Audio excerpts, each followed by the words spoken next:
Hi bro. Hi hi bro. ఇప్పుడు పుష్ప 2 రాబోతుంది కదా, సో ఎలాంటి ఎక్స్పెక్టేషన్స్ ఉన్నాయి? నన్ను అడిగితే పుష్ప 1 మీద పుష్ప 2 ఇంకా చాలా బాగుంటుంది, మంచిగా అవార్డులు వస్తాయని నా అభిప్రాయం. అంటే ఎలాంటి అవార్డులు ఎక్స్పెక్ట్ చేస్తున్నావు? నేషనల్ అవార్డులా, ఆస్కర్ లెవెల్ అవార్డులు ఎక్స్పెక్ట్ చేస్తున్నావా? అంటే అవార్డులు వస్తాయని, కానీ మీరు అన్న అవార్డులు అయితే నాకు తెలియదు. అవార్డులు అయితే రావచ్చు మంచిగా, ఆయన రేంజ్ కూడా మారుతుంది ఈ సినిమాతో. అంటే వేరే లెవెల్కి వెళ్ళిపోతాడు అనుకోవచ్చు అల్లు అర్జున్ ఈ మూవీ తర్వాత? ఖచ్చితంగా వెళ్తుంది. ఓకే, అల్లు అర్జున్లో మరి నీకు నచ్చేది ఏంటిది బ్రో? యాక్టింగా, డాన్సింగా, ఏం నచ్చేది ఎక్కువ? అల్లు అర్జున్ డైహార్డ్ ఫ్యాన్ నేను. అల్లు అర్జున్ ఏం చేసినా నచ్చుతుంది, ఖచ్చితంగా. ఆయన డ్యాన్స్కే ఫిదా నేను. అంటే పుష్ప 2 గ్లిమ్స్ కానీ వచ్చాయి కదా కొన్ని లుక్స్, అవి చూస్తుంటే ఎలా అనిపించింది మరి నీకు? గూస్ బంప్స్ వస్తున్నాయి.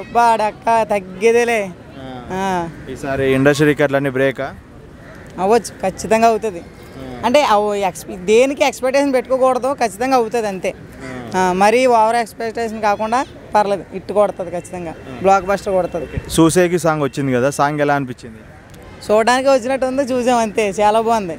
మరి అగ్రవ్ అంటే మరి పొయ్యిలో అగ్రవో తెలీదు, ఇంకోటి కాదు, బాగుంది సాంగ్ అయితే, బాగా నచ్చింది నాకు. అది డాన్స్ స్టెప్స్ కానీ అదంతా ఎలా అనిపించింది? రష్మిక మందనతో కాంబినేషన్ కానీ ఏదైనా అల్లు అర్జున్తో చేయాలంటే రష్మికే కొంచెం రేంజ్ ఉండాలి. పర్లేదులే, అన్ని పక్కనే కాబట్టి బాగా చేయొచ్చు. బాగా నచ్చింది సాంగ్ అయితే నాకైతే. ఫైనల్గా ఏం చెప్తావు? ఫైనల్గా ఒకటే, సినిమా అయితే బ్లాక్ బస్టర్ అంతే. Thank you.